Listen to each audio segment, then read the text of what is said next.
अस्सलाम वालेकुम नाज़रीन, आप सबका इस्तकबाल है एचएन न्यूज़ में। मैं आपका होस्ट मोहम्मद अज़हरुद्दीन। आइए बढ़ते हैं तफसीलात की जानिब। दोस्तों, अल्लाह तबारक व तआला कुरान पाक में इरशाद फरमाता है कि ज़मीन व आसमान में जो कुछ भी है वो सब अल्लाह पाक के लिए है। और अल्लाह ताला जिसको चाहता है बेटी अता करता है, जिसको चाहता है बेटा अता करता है, और जिसको चाहे बेटा और बेटी दोनों अता करता है, और जिसको चाहता है बांझ कर देता है, यानी कि उसमें से औलाद नहीं होती। दोस्तों, क्या आप जानते हैं जब अल्लाह किसी को बेटा अता करता है तो उसके पीछे कौन सा राज होता है और किस हिकमत की बिना पर बेटा होता है, और बेटा पैदा होने की वजह क्या है, और जब किसी जोड़े के यहाँ बेटी पैदा होती है तो उसके अंदर कौन सी हिकमत और राज होता है, और वो कौन सी सूरत है जिसके पढ़ने से बेटी पैदा होती है। और क्या आप जानते हैं कि जब अल्लाह पाक किसी को बेटी अता करता है तो उसे कौन कौन सी नेमतों से नवाजता है, और जब अल्लाह ताला किसी को बेटा अता करता है तो उसे कौन कौन सी नेमतों से महरूम रखता है, और क्या बेटा या बेटी का पैदा होना मियाँ बीवी में से किसी के इख्तियार में है।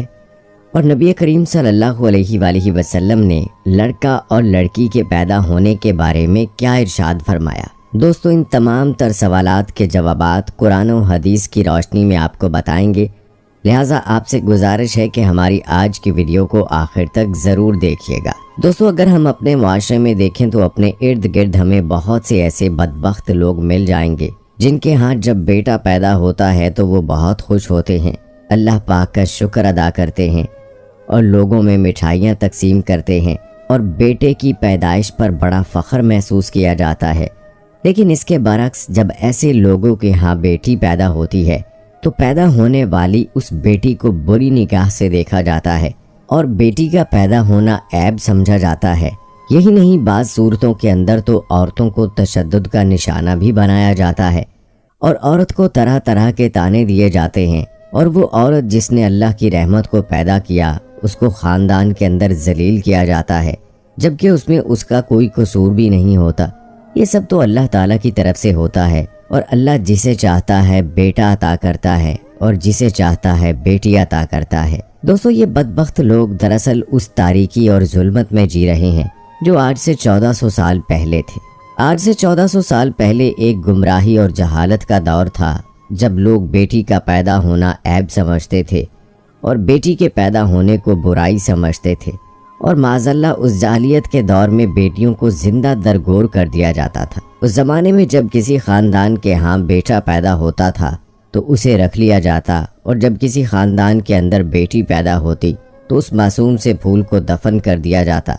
और उसे दफन करके कत्ल कर दिया जाता। ज़माने जाहिलियत का ये दौर काफ़ी सालों तक चलता रहा, और फिर वो दौर भी आया जब अल्लाह तबारक व तआला के प्यारे नबी मोहम्मद सल्लल्लाहु अलैहि वसल्लम इस दुनिया के अंदर जलवागर हुए, जिन्होंने औरतों को इज्जत बख्शी और बेटियों को वो मकाम अता फरमाया जो दुनिया के किसी मजहब में नहीं मिलता। दोस्तों, जब अल्लाह के नबी सल्लल्लाहु अलैहि वसल्लम इस दुनिया में तशरीफ़ लाए तो वो वक्त भी आया जब इस्लाम ने बेटियों को जन्नत की शहजादियाँ बना दिया, और इस्लाम ही वो वाहिद मज़हब है जिसने एक बेटी को जन्नत की औरतों का सरदार बना दिया। और अल्लाह के प्यारे हबीब ने जहालत में ज़िंदगी गुजारने वाले लोगों को उस तारीकी से निकाल कर हिदायत की तरफ राह दिखाई, और अल्लाह पाक के नबी ने उस जहालत में ज़िंदगी गुजारने वाले लोगों को बेटी की इज़्ज़त करना सिखाया। लेकिन इंतहाई अफसोस के साथ कहना पड़ रहा है कि आज भी वैसे लोग हमारे मुआशरे में मौजूद हैं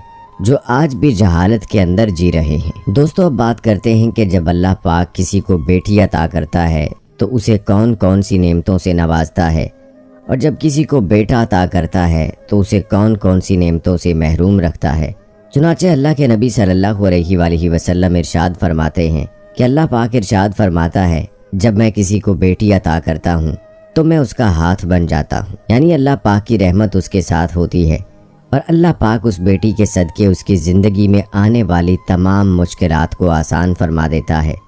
और उस पर अपने रिज़्क़ के दरवाज़े खोल देता है और उसकी हर मुश्किल को दूर कर देता है और उसके घर को रहमत का घर बना देता है, और उसके घर पर अल्लाह पाक की रहमतों की बारिश होती है। और हजूर सल्लल्लाहु अलैहि वसल्लम ने इरशाद फरमाया कि जब किसी घर में बेटा पैदा होता है तो अल्लाह पाक इरशाद फरमाता है, ऐ बंदे, میں نے تجھے تیرا بازو عطا کر دیا۔ جیسے کہ ایک مرتبہ آپ صلی اللہ علیہ وآلہ وسلم کہیں پر تشریف لے جا رہے تھے تو آپ کا گزر ایک بستی کے پاس سے ہوا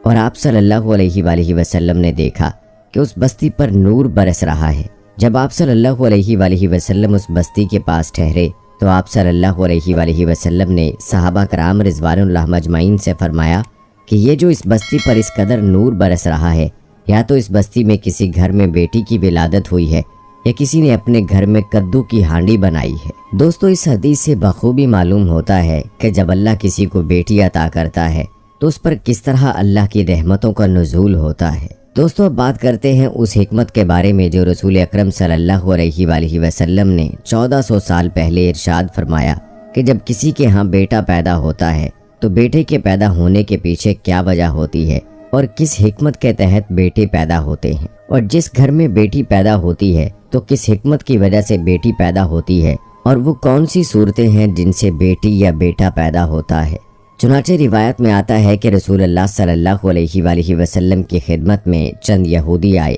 اور ان یہودیوں نے رسول اللہ صلی اللہ علیہ وآلہ وسلم سے چند باتیں عرض کی۔ ان یہودیوں نے آپ صلی اللہ علیہ وآلہ وسلم سے عرض کیا کہ اگر آپ اللہ کے سچے نبی ہیں تو آپ ان باتوں کا ضرور جواب دے پائیں گے، کیونکہ اللہ پاک کے نبیوں کے علاوہ ان باتوں کا علم اور کسی کے پاس نہیں۔ دوستو، ان یہودیوں نے آپ صلی اللہ علیہ وآلہ وسلم سے 3 سوال کیے۔ پہلا سوال انہوں نے یہ کیا کہ وہ کون سا کھانا ہے جس کو بنی اسرائیل نے خود اپنے اوپر حرام کر لیا۔ دوسرا سوال انہوں نے آپ صلی اللہ علیہ وآلہ وسلم سے یہ پوچھا کہ نسل انسانی میں لڑکے اور لڑکی کی تخلیق میں یہ جو فرق ہے یہ کس وجہ سے ہے۔ اور تیسرا سوال یہ کیا کہ عام آدمی اور اللہ تعالیٰ کے نبیوں کے درمیان کیا فرق ہوتا ہے۔ تو ان یہودیوں کے سوالوں کا جواب دیتے ہوئے نبی کریم صلی اللہ علیہ وآلہ وسلم نے ارشاد فرمایا کہ اگر تم لوگوں میں صداقت پسندی یا سچائی باقی ہے تو تم لوگ سمجھ لو کہ بنی اسرائیل بیماریوں کے اندر مبتلا ہوئے تھے اور ان کے مرض نے شدت اختیار کر لی تھی، اور انہوں نے اللہ پاک سے یہ منت مانی تھی کہ اگر اللہ تعالی ہمیں اس موذی مرض سے نجات دے دے تو ہم اپنے اوپر اپنی پسندیدہ اور مرغوب اشیاء کو حرام کر لیں گے۔ تو اس طرح بنی اسرائیل کے لوگوں نے خود ہی اپنے اوپر اونٹ کا گوشت اور اونٹنی کا دودھ حرام کر لیا۔ اس طرح اس پہلے سوال کا جواب سن کر یہودیوں نے کہا کہ بے شک رسول اللہ صلی اللہ علیہ وآلہ وسلم نے سچ فرمایا، یہی حقیقت ہے۔ اور دوسرا سوال یہ کہ لڑکے اور لڑکی کی تخلیق میں فرق کیا ہے، تو اس کے جواب میں اللہ کے رسول صلی اللہ علیہ وآلہ وسلم نے ارشاد فرمایا، میں تمہیں اللہ پاک کی قسم دیتا ہوں، کیا تم نہیں جانتے کہ مرد کا مادہ سفید ہوتا ہے اور عورت کا زرد؟ ان میں سے جو مادہ دوسرے مادے پر غالب آ جاتا ہے وہی بچے کی تخلیق کا سبب بنتا ہے۔ تو اگر عورت کا مادہ مرد کے مادے پر غالب آ جائے تو بچی پیدا ہوتی ہے، اور اگر مرد کا مادہ عورت کے مادے پر غالب آ جائے تو بچہ پیدا ہوتا ہے۔ اور یہی اللہ کا دستور ہے، اور اللہ تعالیٰ جس کو چاہتا ہے بیٹا عطا کرتا ہے اور جس کو چاہتا ہے بیٹی عطا کرتا ہے۔ اور ان یہودیوں کا تیسرا سوال کہ عام آدمی اور نبیوں کے درمیان کیا فرق ہوتا ہے، تو اس کے جواب میں رسول کریم صلی اللہ علیہ وآلہ وسلم نے ارشاد فرمایا کہ تمام انسانوں پر اور ان کے اعضاء پر غفلت طاری ہو جاتی ہے اور وہ نیند میں چلے جاتے ہیں، اور انبیاء کرام کو اللہ پاک نے یہ فضیلت بخشی ہے کہ ان کی صرف آنکھیں سوتی ہیں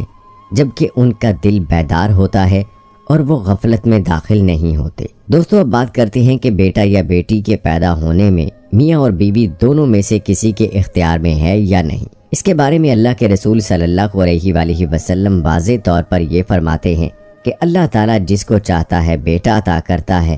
اور جس کو چاہتا ہے بیٹی عطا کرتا ہے۔ بیٹا اور بیٹی کے پیدا ہونے میں کسی کا اختیار نہیں ہے، یہ تو اللہ پاک کی عطا ہے، جسے جو چاہتا ہے عطا کرتا ہے۔ اللہ پاک سے دعا ہے کہ ہمیں بیٹیوں کی عزت کرنے اور انہیں اللہ پاک کی رحمت سمجھنے کی توفیق عطا فرمائے، اور اسلام کی تعلیمات کے مطابق ان کی اصلاح کرنے کی توفیق عطا فرمائے،